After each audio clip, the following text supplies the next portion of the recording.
Hello everyone, welcome back to day 4 of SSC CGL 75 hard days challenge. तो सबसे पहले मैंने स्टार्ट किया अपना टारगेट लिखने से। तो यहाँ पे मैंने एसआई मैथ्स लिखा, एफआरबी का लॉन्गिट्यूड और लैटिट्यूड था तो उसको फैटमैन से, और उसके बाद उसके क्वेश्चन सॉल्व करने के लिए सारा कुछ ही मैंने टॉपिक लिख दिया है। और देखिए गाइज, ऐसा नहीं होता कि आप जितना भी सारा कुछ आप लिखते हो तो पूरा आपका कंप्लीट ही हो जाता है टारगेट, बट अगर आप ज़्यादा टारगेट बनाओगे तो एटलीस्ट आप कुछ तो करोगे, तो वो नॉर्मल टारगेट से आपका ज़्यादा ही होगा। तो इसलिए मैं थोड़े एक्स्ट्रा लिखती ही हूँ, चाहे कंप्लीट हो चाहे ना।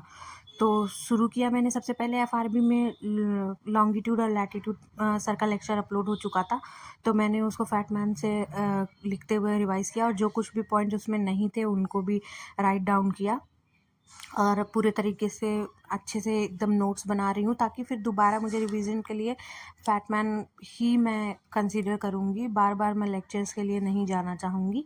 उसके बाद अभी आजकल सर जो है फैटमैन के जो क्वेश्चंस हैं एमसीक्यू के टॉपिक वाइज उसको भी अपलोड कर रहे हैं यूट्यूब पे, टेलीग्राम पे सॉरी। तो मैंने सोचा कि मैं वहीं से ही क्वेश्चंस कर लेती हूँ, देखती हूँ कि क्या लेवल है, क्योंकि वहाँ पे अपडेटेड क्वेश्चन है। बाकी है तो मेरे पास पिनिकल, तो मैं वहीं से करूँगी।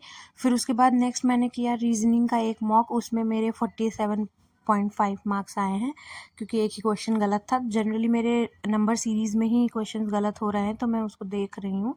बाकी देखते हैं पेपर के दिन क्या होगा। और मैंने फिर उसके बाद परमार सर का क्रॉसवर्ड भी देखा था, उसको भी सॉल्व किया था। और यहाँ पे मैंने एक एमसीक्यू देखा, उसमें रेडियस ऑफ अर्थ कुछ और दिया हुआ था और परमार सर ने कुछ और पढ़ाया था, तो मुझे नहीं समझ में आया कि हमें क्या सही करना चाहिए।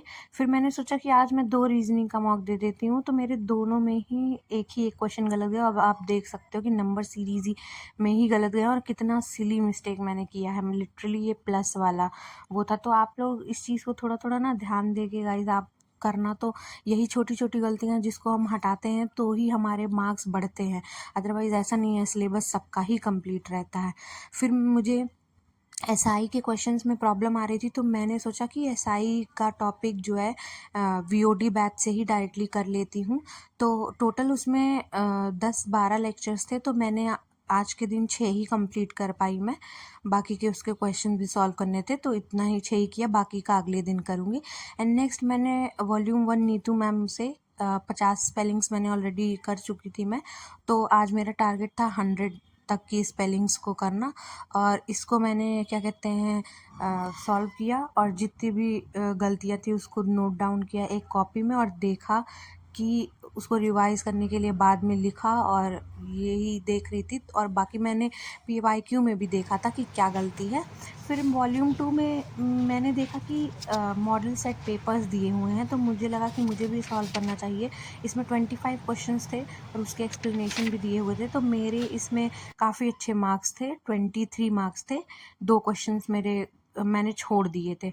उसके बाद 100 मोस्ट रिपीटेड सिनोनिम मुझे करना था, क्योंकि सिनोनिम और इडियम्स और वन वर्ड यही सारी चीज़ें हैं जो इम्पोर्टेंट है। तो 100 सिनोनिम मैंने किया। उसके बाद उस 100 में से जो भी मुझे नहीं समझ में आ रहा था मैं उसको नोट डाउन कर रही थी, ताकि जब मैं अगले दिन बाकी के 100 पढ़ूंगी तो मैं उसको रिवाइज कर सकूँ अच्छे से। यहाँ जैसे आप देख सकते हो कि आप जो है ना कि कोई कोई चीज़ों से अटैच करके, जैसे क्या कहते हैं एरेनियस का मतलब होता है फॉल्स, तो उसमें ऑलरेडी एर है, तो एर मतलब एरर। तो आप ना कुछ कुछ चीज़ें अपने से जोड़ लो, जैसे सॉलिटरी का मतलब होता है अकेला, तो सॉलिटरी मतलब सॉल मतलब जैसे सोल्जर अकेला रहता है। तो ऐसे कुछ कुछ बना के ना आप अपने हिसाब से अपनी चीज़ें पढ़ सकते हो, तभी चीज़ें याद रहेंगी। वरना पेपर के दिन तक बहुत सारी चीज़ें होती है याद करने के लिए, तो अगर आप ट्रिक के थ्रू नहीं याद करोगे तो दिक्कत।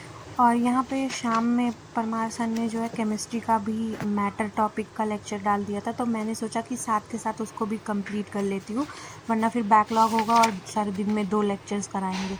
तो ऐसे ही मैंने अपना डे ख़त्म किया, काफ़ी टारगेट्स कंप्लीट हो गए। Thank you guys for watching and stay tune with me and like and subscribe to my channel. Bye, thank you.